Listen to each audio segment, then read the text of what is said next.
Amen po mga kapatid, magandang araw na naman po sa ating lahat. Narito na naman po tayo upang magbulay-bulay ng salita ng ating Panginoon na buhay. Ang salita na ating pong Panginoon na ating pagbulay-bulayan ngayon ay mababasa. Makikita natin sa John chapter 15 verse 7. It says, "Kung nananatili kayo sa akin at nananatili sa inyo ang aking mga salita, hingin ninyo ang anumang nais ninyo at matutupad iyon para sa inyo." Amen. Napakaganda po ng salita ng ating Panginoon dito, no? Ang Panginoong Hesus Kristo ang nagsasabi dito nung siya po ay nandito sa mundong ito na nag-ministry siya dito sa mundong ito. Kaya ang gusto ng ating Panginoon, manatili lamang tayo sa Kanya at sa Kanyang salita. Kaya pinamagatan ko pong tong be still. Tayo po yung panandaliang manalangin. Yes, Lord God, Ama namin Diyos na makapangyarihan sa lahat.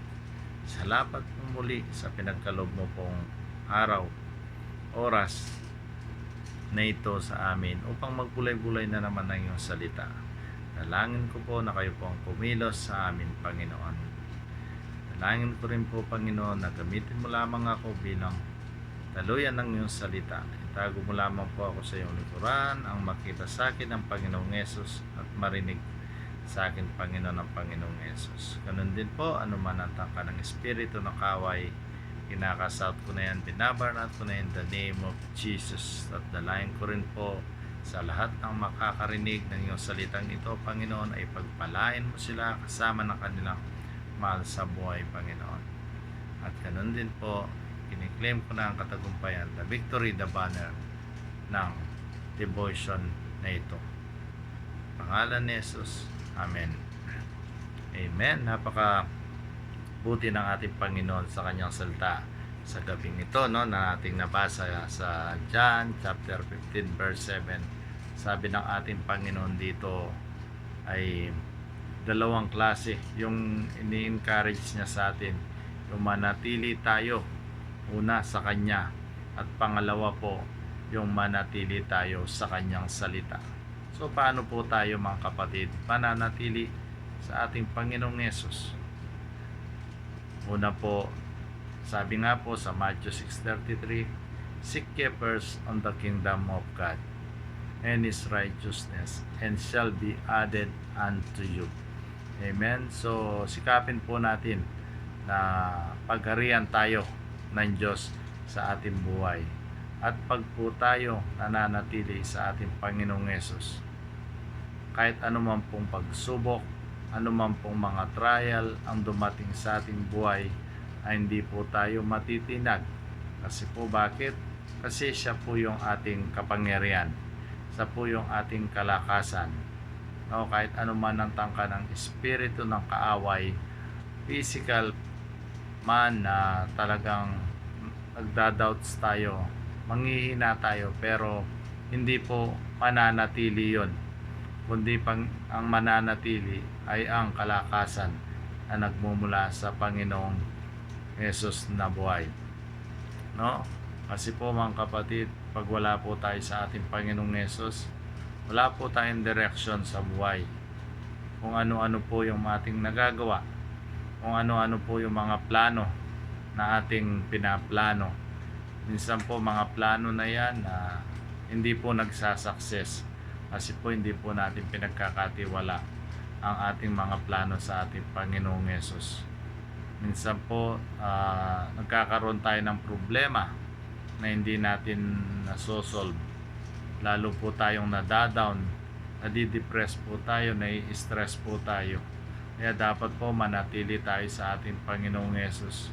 Kasi po siya lamang po yung ating comforter. Siya lamang po yung ating salvation. Siya lamang po yung ating rock, no, yung batong tanggulan na sinasabi. Siya lamang po yung ating gabay. Sabi nga sa John 14:6, "I am the way, the truth, and the life." So ano pa po yung hahanapin natin sa ating Panginoong Yesus? Kaya gusto niya po manatili tayo sa Kanya, maging tulad natin siya habang tayo ay nabubuhay, hanggat sa tayo ay kunin ng ating Panginoon Diyos amang nasa langit, ay nasa Panginoong Yesus tayo. Ganun din po, dapat po manatili din po tayo sa Kanyang salita. Bakit po? Kasi po yung Kanyang salita ay makapangyarihan. Hindi lang po ito makapangyarihan, kundi ito ay buhay na buhay.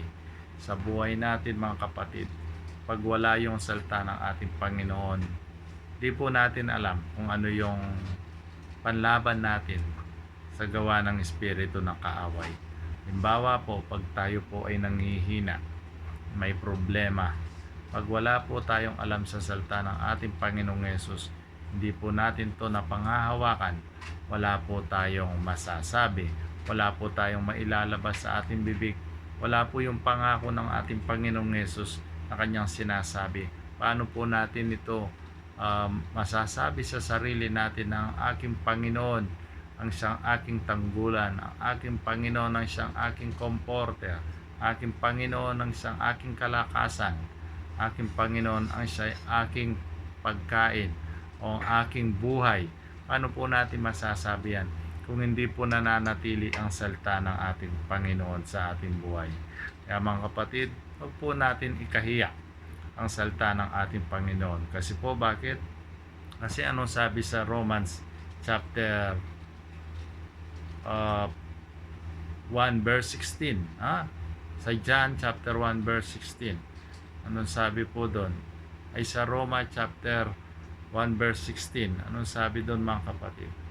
No? Hindi ko ikinahihiya ang ebanghelyo, ang magandang balita o ang gospel, sapagkat ito ang kapangyarihan ng Diyos sa mga bawat sumasampalataya sa Kanya. No? Sinabi niya ito yung kapangyarihan na nagmumula sa ating Panginoon Diyos sa mga bawat sumasampalataya sa Kanya. So kung di po tayo sumasampalataya sa ating Panginoong Diyos, hindi po tayo nananatili sa Kanya, lalong-lalong hindi po tayo nananatili sa Kanyang salita o yung salita niya ay hindi nananatili sa atin. Bakit? Kasi manghihina tayo, wala tayong mga plano sa buhay na maayos. No? Ano man ang mga pagsubok o bagyo na dumating sa ating buhay, hindi po natin ito mapaglalabanan. Kasi po, hindi po tayo naniniwala sa Kanya. Yung Kanyang mga salita, hindi po natin ito ay kiklaim na ang pangako niya ay Kanyang tinutupad. No, pag sinabi niya, pag ikaw may karamdaman, sabi ng Panginoon, by stripe we are healed. Pero pag hindi po nananatili sa atin ang Kanyang salita, paano po natin masasabi ito? Nagagaling tayo sa ating karamdaman pag hindi nananatili o hindi natin alam ang Kanyang salita. Kaya mga kapatid, ang gusto lamang ng ating Panginoon, manatili tayo sa Kanya. Sabi nga, be still, abide in me. Sabi nga, kasi siya yung puno, tayo yung mga sanga. No, pag hindi tayo lumalago, siyempre mamamatay tayo dyan, malalaglag tayo, mahihiwalay tayo sa Kanya. Kaya dapat po patuloy tayo nagbubulay-bulay ng salita ng Panginoon upang tayo po ay lumago, hindi lang po physically, spiritually, lalo namang kapatid. Kaya patuloy lamang tayo sa ating Panginoon na buhay, magtiwala at maniwala lamang tayo ng ang Panginoong Yesus na siyang ating Diyos at ating tagapagligtas sa ating buhay, sapagkat ang lahat-lahat ng yan ay mangyayari sa pamamagitan niya at siya lamang ang nakakaalam kung ano man ang mabuti o masama, at higit sa lahat sa ating mga plano. Ang sabi niya nga sa Jeremiah 29:11, batid ko ang plano ko sa inyo na plano na iyong ikakabuti at hindi planong inyong ikakasama. So napakabuti ng ating Panginoon mga kapatid. Yung plano niyang yon, no? Yung plano natin medyo minsan palpak, minsan sablay, Pero ang Panginoon Diyos, pag pinagkatiwala po natin sa Kanya, ito po ay success. Kaya po, kung wala po tayo sa Kanya, hindi po tayo nananatili sa Kanya, paano po natin magagawa ang mga plano natin ito? At ganun din po, dapat tayong manatili ang salita niya sa ating buhay. At ganun din po, isinasabuhay natin ito.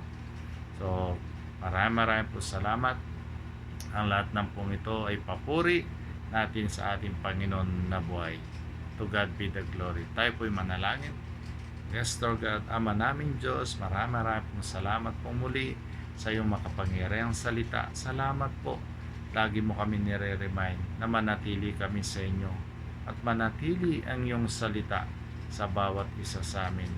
Kaya sa oras na ito, lagi mo po kami, Panginoon, pag-alabin ang aming pagpupuri, pagsamba, higit sa lahat ang pag-aaral ng iyong salita upang lalo kaming lumago, Panginoon, upang lalo kaming maging matatag, Panginoon, at lalo po kaming manatili sa inyo, Panginoon, at mararanasan namin kung ano yung nais niyong iparanas sa amin, kung ano yung nais mong katwiran para sa amin, kung ano yung purpose mo para sa amin ang siyang mangyari sa buhay namin.